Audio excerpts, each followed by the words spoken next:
এই তো আমরা রেল লাইনে চলে এসেছি, এদিক দিয়ে হাঁটতে হাঁটতে রেল লাইনের এই পাশে এসেছি। আর তাপসির রেল লাইনের এখানে এসে অনেক বেশি খুশি, ও তো খুব খুশি, হাঁটতেছে রেল লাইন দিয়ে। হ্যাঁ, সে রেল লাইনের উপরে, তাকে ওই পাশ দিয়ে দিছি রাস্তা দিয়ে, সে রাস্তা দিয়ে যাবে না, সে রেল লাইন দিয়ে হেঁটে যাবে। এই তো সে হেঁটে যাচ্ছে। যাও যাও যাও বাবা যাও, থাক থাক, এগুলো থাক, ময়লা ময়লা পাথর।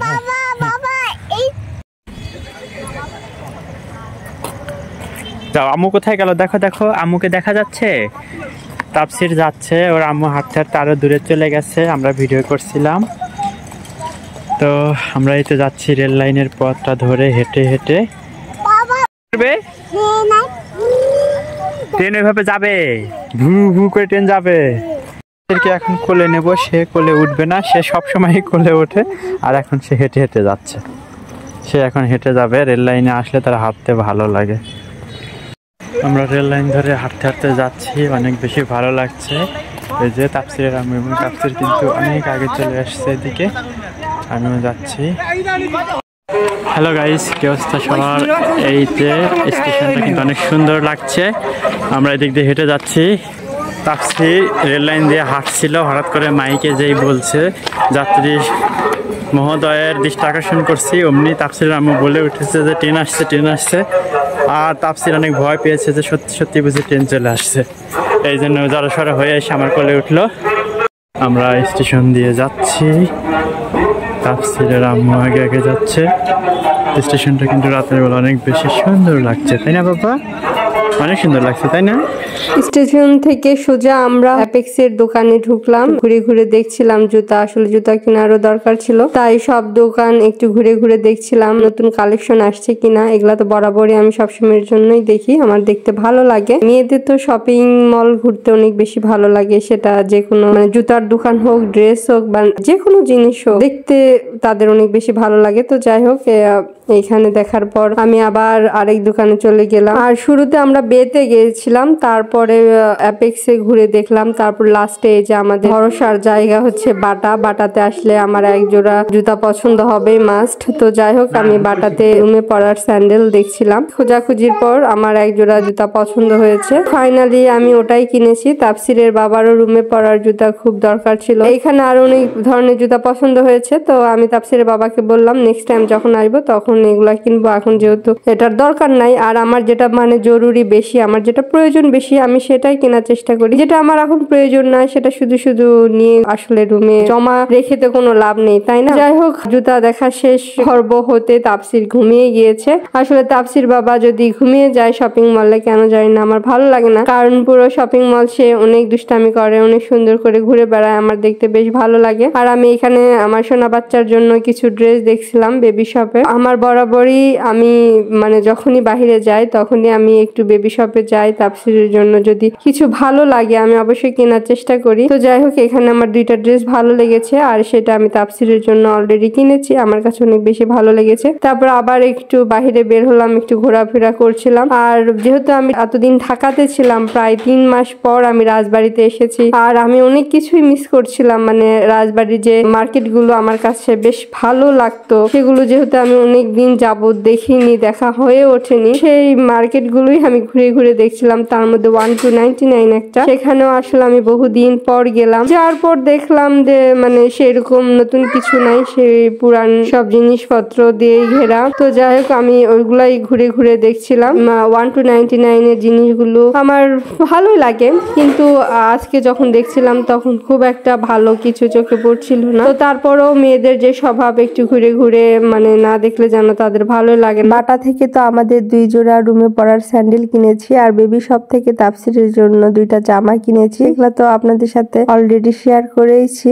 আর এখানে সিরামিকের পটও কেনা হয়েছে। আসলে সিরামিকের পটটা আগে যেহেতু দেখেছি, প্রিয় আপু ভাইয়ারা অনেক সুন্দর করে কমেন্ট করেছেন এবং তাদের কাছে জিনিসটা অনেক বেশি ভালো লেগেছে। তাপসিরের জিনিসগুলো তাদের কাছে অনেক বেশি পছন্দের ছিল, তাই আজকের ভিডিওতে আর সেইগুলো আপনাদের সাথে ডিটেলসে শেয়ার করিনি। তো ঘুরে ঘুরে দেখছিলাম, আর তাপসির এখানে তার এই যে ছোট্ট ছোট 2টা মোটরসাইকেল কিনেছে। যাই হোক, হোক, আমাদের এই ভিডিওগুলো মানে কি কি শপিং করেছি সেগুলো আসলে আমরা আগে দেখিয়ে ফেলেছি, কিন্তু মার্কেটের ভিডিওগুলো দেখানো হয়নি। তো সেগুলাই আপনাদের সাথে ভাবলাম, মানে যেহেতু মোবাইলে রয়ে গিয়েছে তো একটু শেয়ার করি আপনাদের সাথে। আর ইতিমধ্যে তাফসির উঠে পড়েছে, বলতেছে বাবা আমার জন্য বাইক কিনেছে, সে অনেক বেশি খুশি। এর মধ্যে আমরা নতুন জুতো নিয়ে এসেছি, দুইজনই নতুন জুতো নিচ্ছি বাটা থেকে। বা তাফসিরের আম্মুরও ম্যাচিং ম্যাচিং, আমারও ম্যাচিং ম্যাচিং।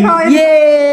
আর এখানে আমি আর তাফসিরের বাবা একটু ছোট বাচ্চাদের মতো করছিলাম, দুইজন একটু ঢং ঢং করছিলাম জুতা পরে। তো যাই হোক, মাঝে মাঝে একটু ছোট বাচ্চাদের মতো দুষ্টামো করতে বেশ ভালোই লাগে, আমারও তাই লাগছিল। শীতের রূপ রঙে যেটা মানে একদম ভরিয়ে তোলে সেটা হচ্ছে গাঁদা ফুল। তো এই গাঁদা ফুল দুইটা কালার নিয়ে এসেছি, তো দুইটা আমি রিপোর্ট করব। আর আমার বাসায় তো মানে টব ছিলই, তো সেই টবে আমি নেব, মানে লাগিয়ে নেব। তবে গাঁদা ফুলের যে সমস্যা, যে একটুখানি চাপ ভেঙে যায়, দেখে কিন্তু মনটা খারাপ হয়ে গেল। এই ফুলটাও একটু ভেঙে ভেঙে গেছে। তো তারপরে দুইটা আমি বের করে নিচ্ছি, আগে বের করে নিয়ে, আর আমি বের করার আগে কিন্তু দুইটা টব এটা রেডি করে রেখেছি, অল্প একটু মাটিও দিয়ে নিয়েছি। আর মানে জাস্ট ওই গাছটা আমি ওখান থেকে নিয়ে এটাতে লাগিয়ে দেব। তো জানি না ভিডিওটি কার কাছে আজকে কেমন লাগবে বা কতটুকু ভালো লাগাতে পারবো। যদি এতটুকু ভালো লাগাতে পারি, যদি মনের এক কোণে আপনাদের জায়গা করে নিতে পারি, তাহলে ভিডিওতে প্লিজ ছোট করে একটা লাইক দিয়ে রাখবেন। অনেকে আছে ভিডিও দেখে কিন্তু লাইক দেয় না, তো তাদের উদ্দেশ্যে বলছি যে যখন ভিডিওটা দেখেন প্লিজ শুরুতে একটা লাইক দিবেন। আর যারা ফেসবুক থেকে দেখছেন প্লিজ পেজটাকে ফলো দিবেন। আর যারা ইউটিউব থেকে দেখছেন প্লিজ আমাদের চ্যানেলটাকে সাবস্ক্রাইব করে দিবেন, কারণ একটা ভিডিও মেক করতে আমরা জানি কম বেশি আমাদের সবারই অনেক কষ্ট হয়। সেই কষ্টের জায়গা থেকেই বলছি যে আসলে আপনাদের ভালোবাসা না পেলে, ভিডিওতে ভিউজ না হলে, লাইক কম হলে আসলে ভিডিও বানাতে ইচ্ছে করে না। আমি তো মোটামুটি ছেড়েই দিয়েছিলাম, তো তাফসিরের বাবার এক প্রকার অনুরোধেই আমি আবার ফিরে এসেছি। তো আপনাদের ভালোবাসা পেলে অবশ্যই এটা মানে আমি কন্টিনিউ করব এবং এটা ধরে রাখার চেষ্টা করব। তাফসিরের আম্মুর কথাগুলো সত্যি আমার খুব ভালো লাগলো। আসলে ও যে এভাবে আমাকে আবার হাতটা শক্ত করে ধরে এই পথটাতে পাড়ি দেবে, এটা জানার পরে সত্যি আমি অনেক বেশি খুশি। আর আমি জানি আমাদের প্রিয় ভাইয়া আপুরা অনেক অনেক বেশি খুশি। কয়টা দিন তাফসিরের আম্মু ছিল না, সবাই যে তাফসিরের আম্মুকে কতটা মিস করেছে সেটা তো আমি দেখেছি। আর তাফসিরের আম্মু ইউটিউব থেকে বিদায় নিয়েছে, এটা শুনে তো অনেকেই অনেক কষ্ট পেয়েছেন, মন খারাপ করেছেন, বারবার তাফসিরের আম্মুকে রিকোয়েস্ট করেছে যে আপু আপনি ফিরে আসেন। তো যাই হোক, আপুদের এই ভালোবাসা আছে জন্যই আমাদের চলার পথটা এত সহজ এবং সুন্দর। ইনশাল্লাহ আপুদের সাথে আমরা বাকিটা পথ পাড়ি দিয়ে যেতে চাই। আর আসলে তাফসিরের আম্মু ফিরে এসেছে, আপুরা যে এত বেশি খুশি হয়েছেন, এত সুন্দর সুন্দর কমেন্ট করছেন আর আমাদের আরো বেশি বেশি ভালোবাসা দিচ্ছেন, এটাতে কিন্তু আমরা অনেক বেশি আনন্দিত এবং অনেক বেশি লাকি অনুভব করছি। এখন কিন্তু সবাই আমাদের সেই আগের মতো করে ভালোবাসা দিচ্ছেন। আর আপনাদের এই ভালোবাসাটাই আমাদের কাজের স্পৃহা বহুগুণ বাড়িয়ে দিয়েছে অনেক ব্যস্ততার মাঝেও, তাই বারবার ছুটে আসি আপনাদের মাঝে। ইনশাল্লাহ আপনাদের এই ভালোবাসা পেলে আমরা আরো সামনের দিকে এগিয়ে যাব। আর তাফসিরের আম্মুকে অনেকেই দেখতে চেয়েছিলেন, আসলে একজন মানুষের প্রতি ভালোবাসা তৈরি হলে একটা ভালো লাগা থেকেই কিন্তু তাকে দেখারও ইচ্ছে জাগে। এই কারণে কিন্তু আপুদের মনের আশাগুলো পূরণ করেছি, আপুদের সামনে তাফসিরের আম্মু এসেছে। আর এতে কিন্তু আপুরা আরো বেশি খুশি হয়েছেন, আরো বেশি ভালোবাসা দিয়েছেন, এটা কিন্তু আমাদের আরো বেশি কাজ করার উৎসাহ দান করেছে। প্রিয় আপু এবং ভাইয়াদের ভালোবাসায় আজকের ভিডিওটি এখানেই শেষ করছি। পরবর্তী ভিডিও দেখার আমন্ত্রণ জানাচ্ছি। আল্লাহ হাফেজ, আসসালামু আলাইকুম।